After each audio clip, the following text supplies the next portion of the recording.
Diriwayatkan oleh Imam Muslim dari sahabat Sa'd bin Abi Waqqas bahwa Rasulullah Shallallahu Alaihi Wasallam pernah bertanya kepada para sahabat dalam suatu majelis, adakah di antara kalian yang mampu mengerjakan 1000 kebaikan dalam sehari? Tidak ada sahabat yang menjawab. Semua merasa tidak sanggup melakukan amalan sebanyak itu dalam sehari. Seorang sahabat lalu memberanikan diri bertanya balik kepada Rasulullah Sallallahu Alaihi Wasallam, bagaimana bisa seseorang di antara kami mengerjakan 1000 kebaikan dalam sehari, wahai Rasulullah?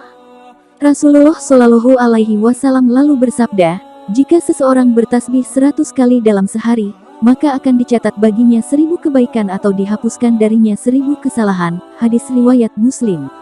Tasbih menurut definisi para ulama adalah memurnikan Allah dari segala sifat buruk dan kekurangan, dengan mengatakan Subhanallah, Maha Suci Allah. Tasbih termasuk amalan yang sangat mudah, tapi syarat pahala. Sebagai bagian dari zikir, tasbih bisa dilakukan kapanpun dan dimanapun, tidak mesti di masjid dan tidak harus dalam keadaan suci.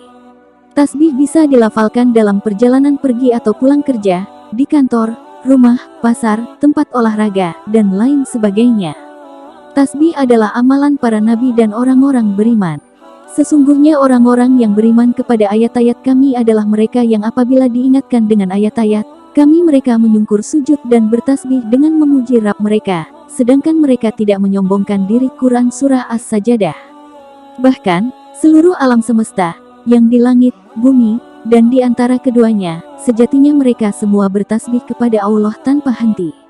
Bertasbih kepada Allah apa yang ada di langit dan apa yang ada di bumi. Hanya kepunyaan Allah lah semua kerajaan dan pujian, dan Dia Maha Kuasa atas segala sesuatu. Quran Surah At-Tagabun. Selain syarat dengan kebaikan dan pahala, tasbih juga memiliki banyak keutamaan lainnya. Pertama, tasbih adalah ucapan yang paling dicintai oleh Allah Subhanahu wa Ta'ala. Sahabat Abu Dzar pernah meminta Rasulullah SAW agar diajarkan suatu perkataan yang paling dicintai oleh Allah. Rasulullah Shallallahu Alaihi Wasallam bersabda, perkataan yang paling dicintai oleh Allah adalah Subhanallah wa bihamdihi, Maha Suci Allah dengan segala puji baginya. Hadis riwayat Muslim. Kedua, tasbih adalah amalan ringan yang berat nilai timbangannya di akhirat kelak. Rasulullah Shallallahu Alaihi Wasallam bersabda, dua kalimat yang ringan diucapkan lidah, berat dalam timbangan, dan disukai oleh Allah yang Maha Pengasih, yaitu kalimat Subhanallah wa bihamdihi Subhanallahil Azim. Hadis riwayat Bukhari dan Muslim. Ketiga, orang yang bertasbih ditanamkan baginya kurma di surga.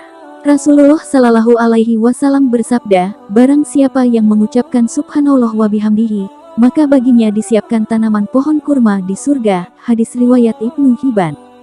Keempat, tasbih menyelamatkan dari keburukan. Inilah yang dialami oleh Nabi Yunus alaihi salam seperti diceritakan dalam Al-Quran.